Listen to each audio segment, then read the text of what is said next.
took over and ran. It's still running somewhere, I guess.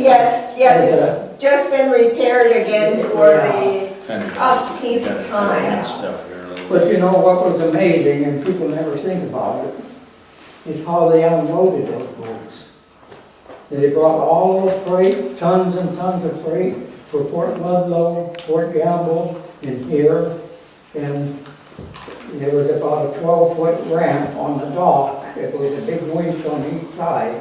And that lowered down to be even with the hatch and the boat, see? And Okay. then there was a steam winch. They had a steam winch, and steam winches are awful fast.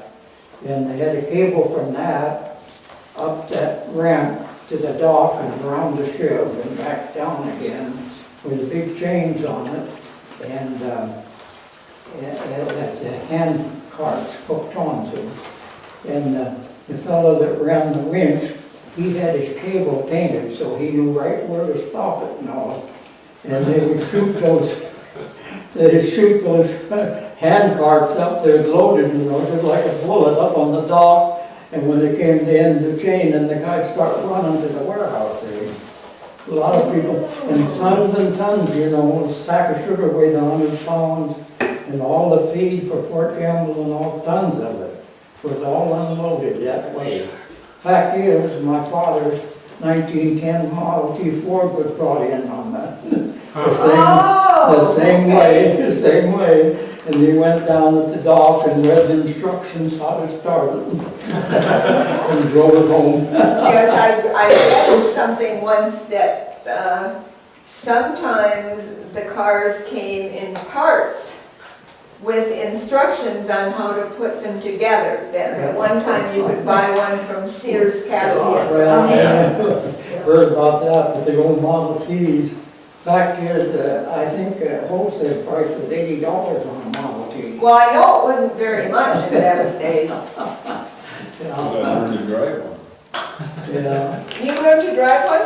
On a Model T, yeah. Oh, In fact, my brother had one and I was just, I was 10 years old. I was gonna drive it one day. So I got the thing going, got it down on the old gravel road, going like hell. And I thought, I better get the driver before somebody comes home. I made it turn around there. Well, they had to have it, the steering wheel nut coming loose. Well, that came loose about the time I went around that corner.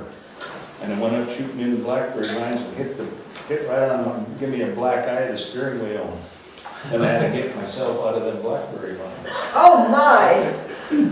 Well, I got a better one than that. That little finger was cut off in a Model T and when I was 5 years old. Oh my gosh. Oh, they were fun. So, anything else on your list? Well, the old hotel in Kingston was run by Dick Worthington's father, and then Dick Worthington himself ran it after that.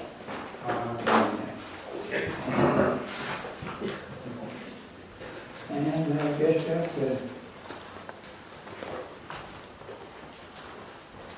Do you know anything about how the scouting program started in Kingston? Do you know about how the Boy Scouts started in Port Gamble? In Port Gamble? Well, the company started it. The companies? And you ever been in the Gamble Post Office? Oh, okay. Well, I think they ought to label those No. names. They're all rooms along there, see? And Oh, up at one end was Dr. Klemke. That was his office, main office.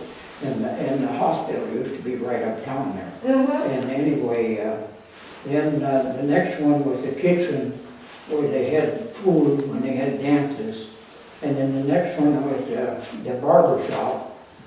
And then the next one down was the Boy Scout office. oh. And the one right across from that was the dentist office. I think they ought to label them all. I think they should too. Would they? We'll have to talk with I'm them. not sure when our troop in Kingston started, but it was back in the 36 or so. I belonged to the troop 555. And I'm not sure what year, but it was in the middle 30s, it's 36 or 30, maybe before that. Older kids, 29, so you had to. older kids belong to it, like Eddie and those guys, Jim and So the Soderbergh and McPherson, Bob, and them all belong to it. I kind of think it was about 1936. And we were known as Truck 555. No matter what. One thing that Jim, a couple of things that Jim hadn't brought up. Jim donated the property for the junior high school. That all that property belonged to Jimmy. He doesn't tell you about his airfield back there either. He's got an airfield back in behind where some of his friends, he had to run some of them out, but some of his friends still bring planes in there. Yeah. Do you still have anybody, does anybody still use the airfield or not? Yes, his daughter in Arizona's got his airplane now, right now. But Vince. he should be bringing Vince. it back pretty soon. And he's got me on it. You see, I had to kick everybody off on kind of liability. I had about 9 planes tied down in there. Oh, And wow. Lake Amphibian and a whole bunch of them, you know. And Allstate and Farmers Insurance told me, Thompson, kick them out, you lose everything you own.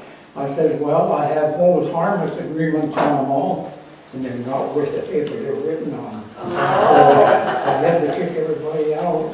They told me I'd have to have at least $1 million worth of liability insurance.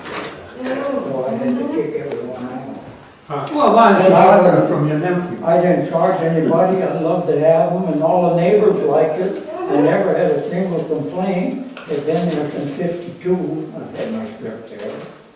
And the neighbors loved to see them come over them trees. Oh, sure they would. But I had to boot them all out, I hated to, I wasn't charging anybody, I loved to have them. Yeah, you can't do nothing now.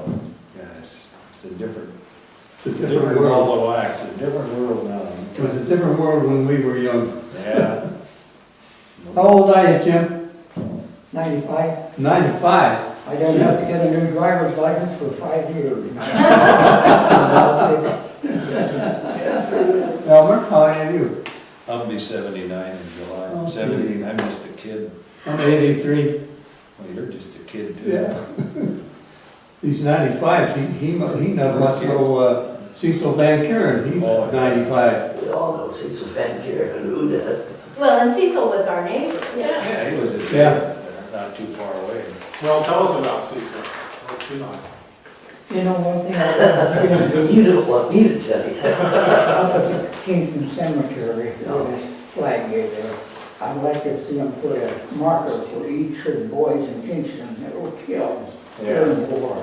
Yeah. Graham Smith, We have a plot. Carlson, Donald Matheson, Alfred Carlson, David Bird, We have Harrison. all of our, Robert McPherson.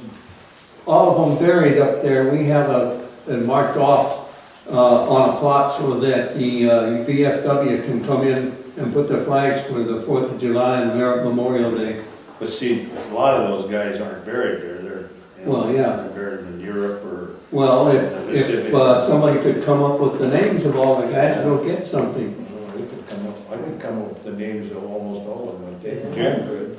I think there were 3 of them killed. Well, there's more than that, Jim, there was, Donald Matheson went down to Pearl Harbor. yeah, and, And Ham Smith, he got out, split